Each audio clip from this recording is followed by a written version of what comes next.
Mission institute के online platform पर आप सभी का पुनः स्वागत है।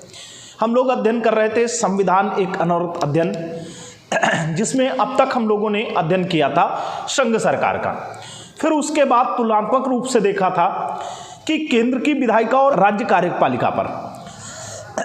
अब राज्य की कार्यपालिका पर जब हम लोग अध्ययन करेंगे तो राज्य की कार्यपालिका में हमने आपको बताया था कि सर्वप्रथम हम राज्यपाल का, फिर उसके पश्चात मंत्रिपरिषद का और तीसरे स्टेप पर महान्यायवादी का अध्ययन करेंगे, देखेंगे। हमने आपको बताया था भाग 6 में राज्य कार्यपालिका का उल्लेख किया गया, राज्य कार्यपालिका का उल्लेख किया गया। अब राज्य कार्यपालिका के संबंध में अगर बात करें, राज्य की कार्यपालिका, इसका जिक्र भी हम लोगों ने देखा था आर्टिकल 153 से लेकर के 167 तक में इसका प्रावधान किया गया। अब इस पे देखेंगे तो कार्यपालिका के तहत 3 महत्वपूर्ण आयाम शामिल होते हैं, जिसमें से नंबर 1 राज्यपाल, फिर दूसरे पायदान पर देखेंगे तो मंत्रिपरिषद और तीसरे आधार पर देखेंगे तो महाधिवक्ता का नाम आता है, महाधिवक्ता का नाम आता है। अब यहां पर अगर चर्चा करें कि राज्यपाल का जिक्र, तो भारतीय संविधान के भाग 6 में अनुच्छेद 153 से लेकर के 162 तक में राज्यपाल के संबंध में प्रावधान किया गया। मंत्रिपरिषद के संबंध में बात करें तो मंत्रिपरिषद के संबंध में प्रावधान किसमें किया गया है? अनुच्छेद 163 में और 164 में। जैसे कि केंद्र सरकार के अगर संबंध में बात करें तो यहां पर केंद्र सरकार के संबंध में ऐसे ही सेम प्रावधान केंद्रीय मंत्रिपरिषद का अनुच्छेद 74 और 75 में किया गया। महाधिवक्ता की बात करें तो भारतीय संविधान के अनुच्छेद 165 में। अब देखा होगा केंद्र सरकार में विधि संबंधी सलाह देने के लिए एक पदाधिकारी होता है जिसे अटॉर्नी जनरल ऑफ इंडिया, महान्यायवादी कहते हैं। राज्य में सेम इस पद पर एक पदाधिकारी होता है जिसे एडवोकेट जनरल के नाम से जाना जाता है या महाधिवक्ता कहते हैं। आप हमें कमेंट करके बताइएगा, जब हम आपको पढ़ाएंगे महाधिवक्ता तब तो हम बताएंगे ही बताएंगे। उसके पूर्व आपका एक नैतिक दायित्व तो हम सौंप रहे हैं कि आप इसे हमें बताइएगा कि उत्तर प्रदेश का पहला महाधिवक्ता किसे नियुक्त किया गया और वर्तमान समय में महाधिवक्ता के पद पर कौन आसीन। आज हम लोग अध्ययन करेंगे सर्वप्रथम राज्यपाल के संबंध में अध्ययन करेंगे। आप अगर बहुत सारी स्थानों पर पढ़ेंगे तो राज्यपाल को यह माना जाता है कि राज्यपाल के पास बहुत ज़्यादा वास्तविक शक्ति नहीं होती, और क्या है, राज्यपाल एक तरीके से रबर स्टैंप की तरह कार्य करता है। लेकिन यह उतना ही सच नहीं है जितना बोला जाता है। राज्यपाल के पास विधिक शक्तियां, कार्यपालिका शक्तियां, विधायी और वित्तीय और विवेकाधिकार शक्तियां होती। राज्यपाल के पास बहुत सारी शक्तियां होती हैं, लेकिन वास्तविकता यही है कि राज्य की कार्यपालिका और औपचारिक कार्यपालिका शक्ति राज्यपाल के पास होती है। राज्यपालों ने आज़ादी के बाद अगर देखेंगे तो पूर्वोत्तर भारत का जब अध्ययन करेंगे, मैं पुनः कभी जब राज्यपालों पर आपको एक संवाद के माध्यम से लंबी क्लासों में या केवल और केवल राज्यपाल के पदों पर डिबेट करूंगा तो आपको बताऊंगा किस तरीके से राज्यपालों ने हिंदुस्तान के निर्माण या अखिल भारतीय संघ, जो हिंदुस्तान का संघ है, जो भारत की मजबूती है, उसको बेहतर बनाने में राज्यपालों ने किस तरीके से अपना योगदान किया है। अब आते हैं, आज की बात शुरू करते हैं भारत के राज्यपाल पर।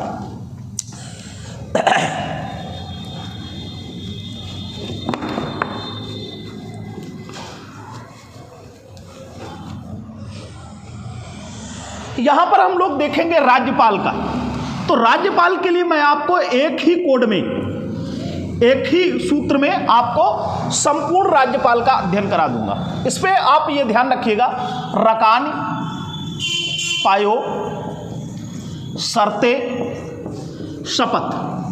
अगर इस कोड का आप अध्ययन कर लेंगे तो आपको राज्यपाल के संबंध में संपूर्ण जानकारी इसी से हो जाएगी। जितने भी तरीके की आप प्रतियोगी परीक्षाएं दे रहे हैं, TGT, PGT, IAS, PCS, SSC, railway, judiciary के कोई एग्जाम है, लेखपाल, वीडियो, पुलिस, दरोगा, किसी तरीके का कोई आप कॉम्पिटिटिव एग्जाम दे रहे हैं, या फिर आप एकेडमिक स्तर पर हैं, या फिर आप जुडिशरी के क्षेत्र में कुछ करना चाहते हैं, जब आप ला कर रहे होंगे तब भी आप देखेंगे वहां पर भी आपको भारतीय संविधान का अध्ययन करना है। लगभग कई सेमेस्टरों में भारतीय संविधान के अध्ययन के संबंध में चर्चा होगी और आपसे अन्य विषयों में भी ये बार बार बात होती रहेगी। तो राज्य राज्यपाल के संबंध में आप सूत्र ध्यान रखिएगा, यहां पर अनुच्छेद 153 की बात, यह क्या है, राज्यपाल का पद है, राज्यपाल होगा अनुच्छेद 53 में।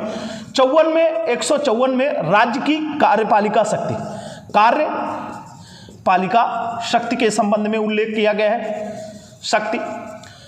फिर अगर देखेंगे अनुच्छेद 155 में राज्यपाल की नियुक्ति के संबंध में प्रावधान है, नियुक्ति के संबंध में प्रावधान है।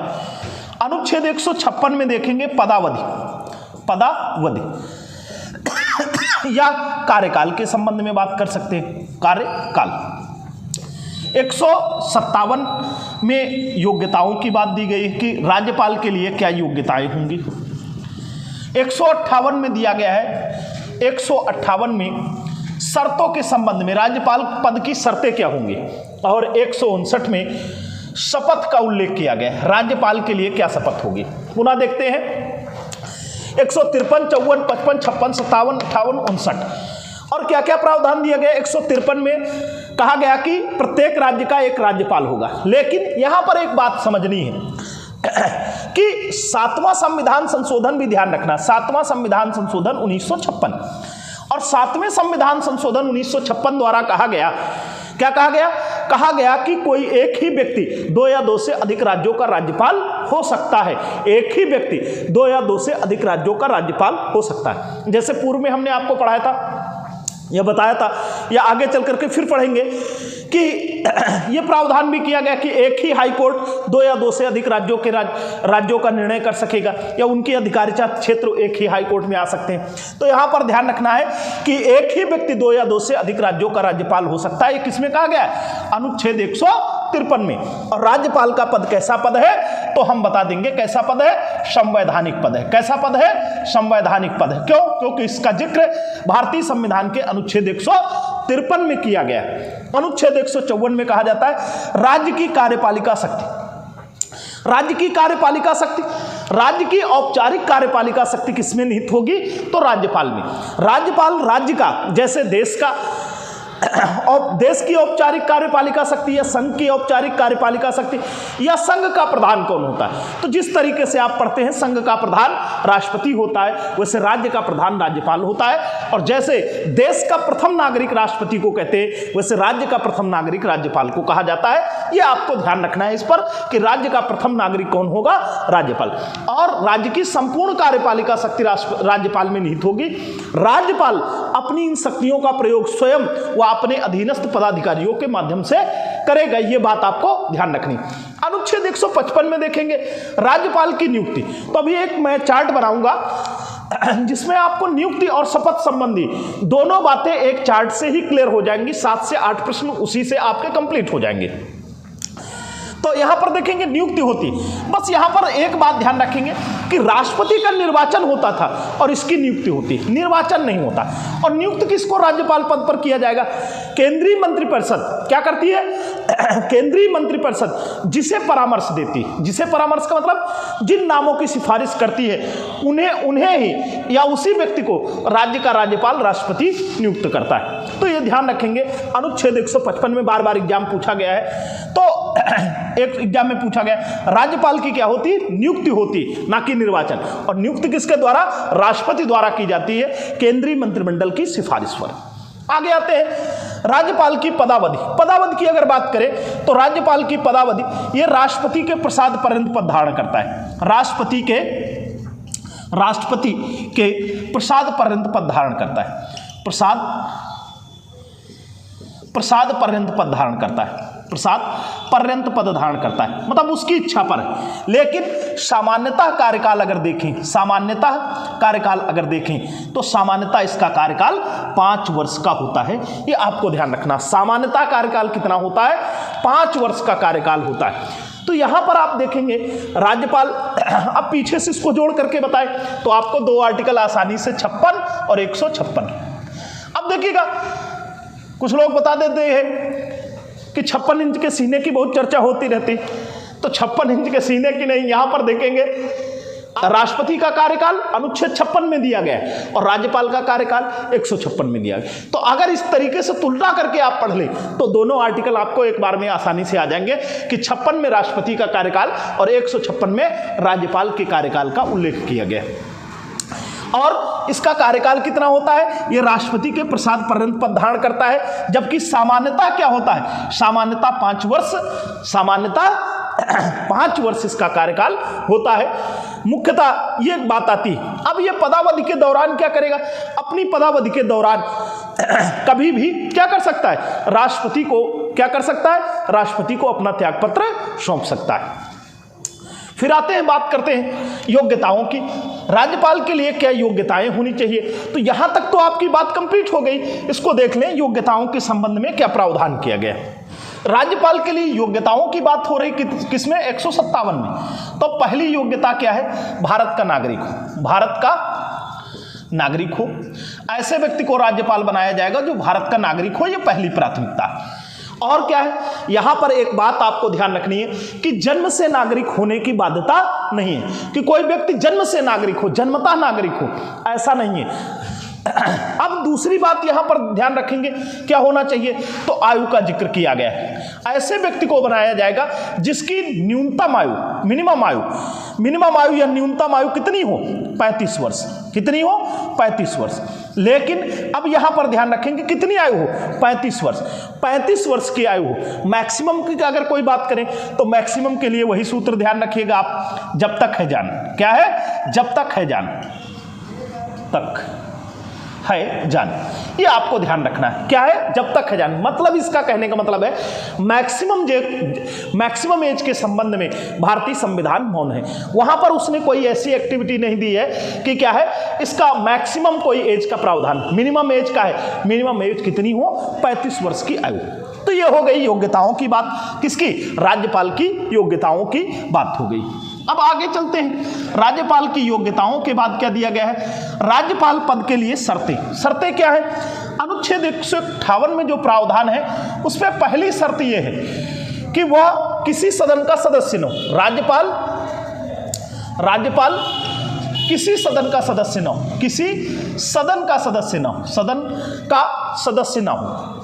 अब मान लिया सदन का सदस्य ना हो, और ये किसी सदन का तात्पर्य यहां पर लोकसभा और राज्यसभा, मतलब केंद्रीय विधानमंडल, लोकसभा या राज्यसभा, विधानसभा या विधान परिषद में से किसी सदन का सदस्य ना हो, ना इसका। बाय द वे, अगर ये मान लिया जाए कि इनमें से किसी सदन का सदस्य है, तब क्या होगा?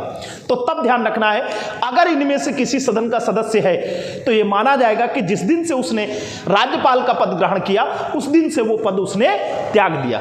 ये बात आपको ध्यान रखनी है कि उस दिन से वो उसने उस सदन से अपना स्थान रिक्त घोषित कर दिया। दूसरी शर्त देख लेते हैं। अब क्या है? अब यहां पर ध्यान रखना है, लाभ का पद धारण न करता हूं। लाभ का पद धारण न करता हूं। अब ये लाभ का पद धारण न करता हो, इसका पहले भी जिक्र हो चुका है, करता हो। इसका तात्पर्य क्या है कि वह ना तो केंद्र सरकार के अधीन सर्विस में हो, ना राज्य सरकार के अधीन हो, और ना ही स्थानीय स्वशासन के अधीन किसी प्रकार के लाभ के पद पर आसीन हो। अगर लाभ के पद पर है तो उसे त्यागपत्र पहले ही देना होगा। इस आधार पर वो क्या कहते हैं, राज्यपाल नहीं बनाया जा सकता। अब बात आई अनुच्छेद 59 में शपथ की बात है। तो शपथ क्या करेंगे?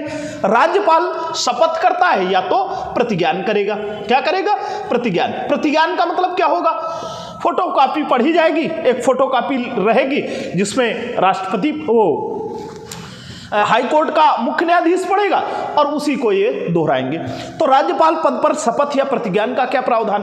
तो इसके लिए मैं आपको एक चित्र बना के देता हूं और उस चित्र से आपको शपथ, नियुक्ति, इनके संबंध में 7 से 8 क्वेश्चन आपके आसानी से सॉल्व हो जाएंगे। तो इस चित्र को केवल बना लीजिएगा, इसी पर आपके क्वेश्चन हो जाएंगे।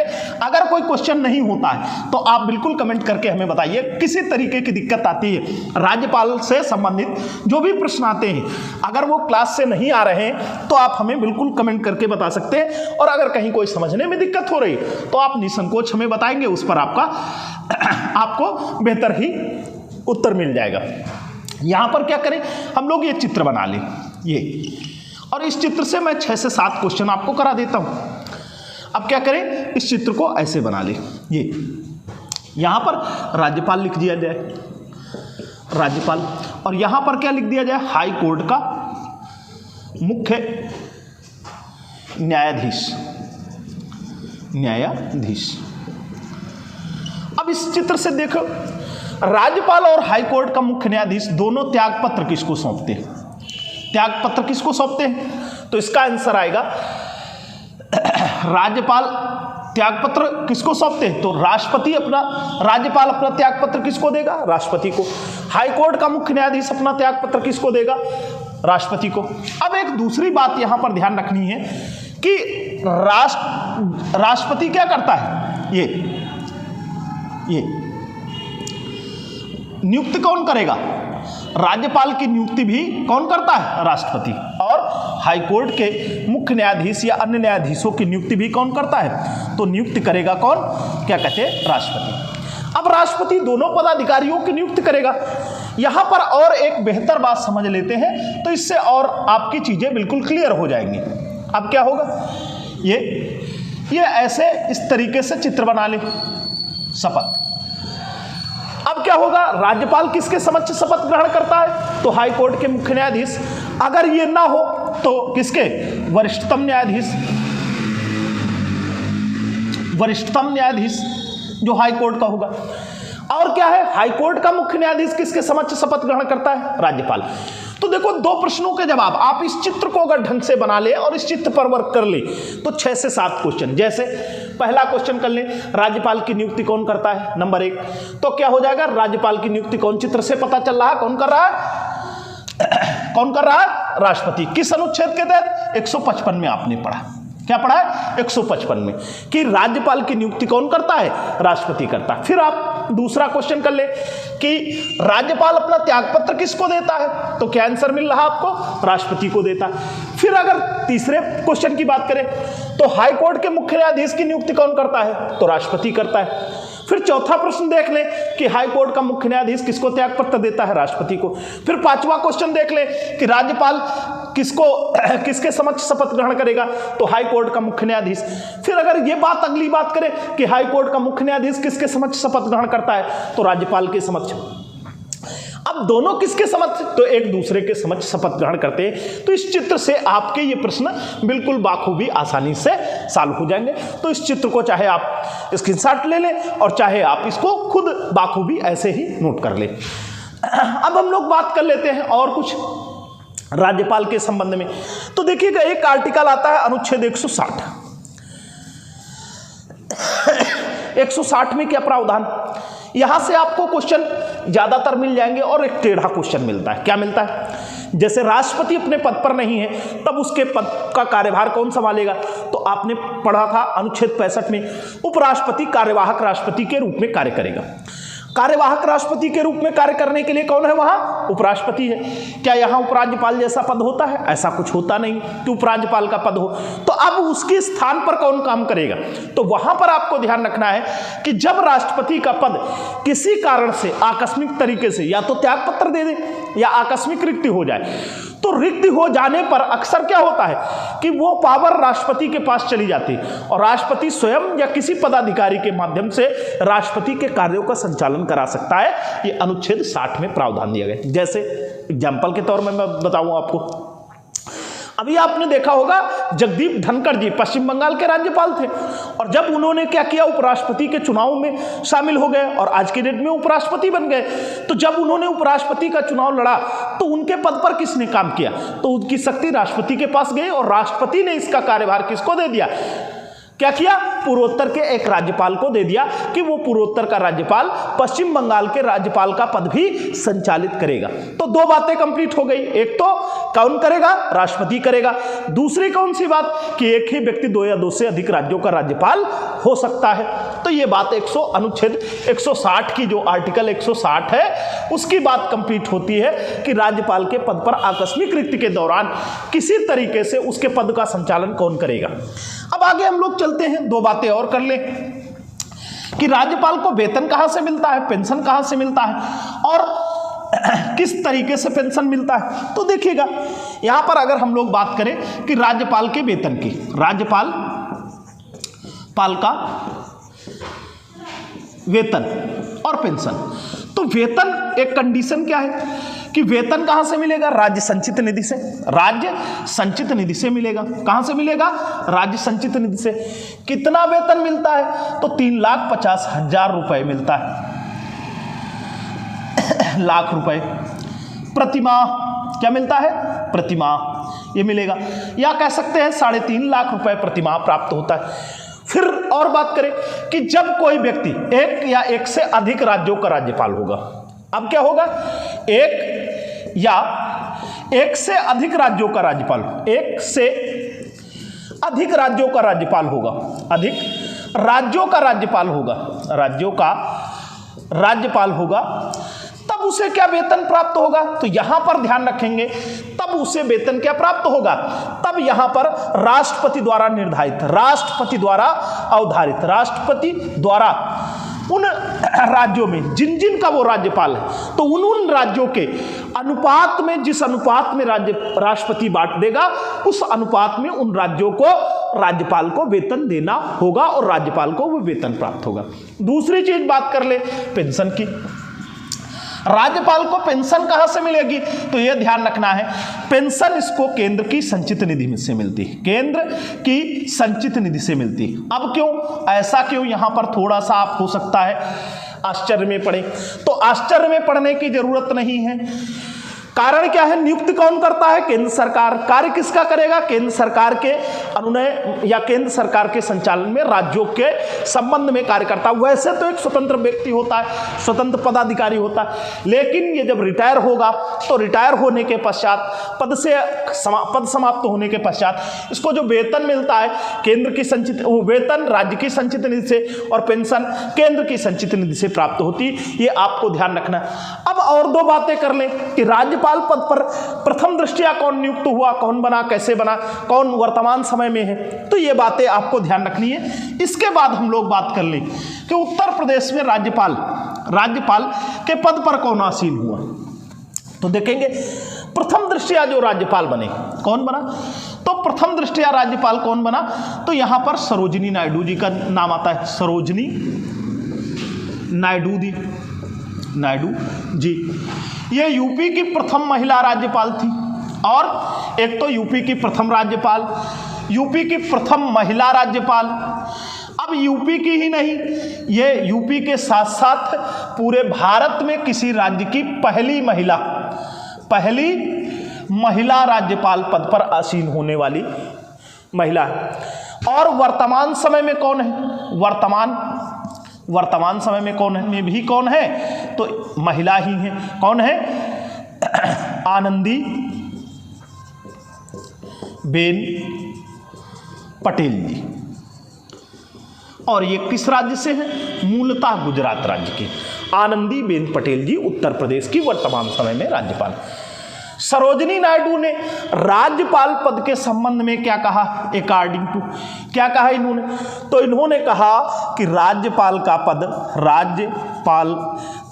पद सोने के पिंजड़े में बंद चिड़िया के समान है, चिड़िया के समान है। अब इसी आधार पर बहुत सारे आलोचक ये कह सकते हैं कि राज्यपाल पद पर जो आसीन होता है उसके पास बहुत ज़्यादा शक्तियाँ नहीं होती, लेकिन ऐसा बिल्कुल सच नहीं। हाँ, शक्तियाँ कम हैं, औपचारिक शक्तियाँ हैं, लेकिन फिर भी पद पर रहते हुए वो बहुत सारे कार्य कर सकता है। तो राज्यपाल का पद सोने के पिंजड़े में बंद चिड़िया के समान ही किसने कहा, सरोजिनी नायडू ने कहा। धन्यवाद। अब हम लोग अगली क्लास में देखेंगे राज्यपाल की शक्तियों के संबंध में।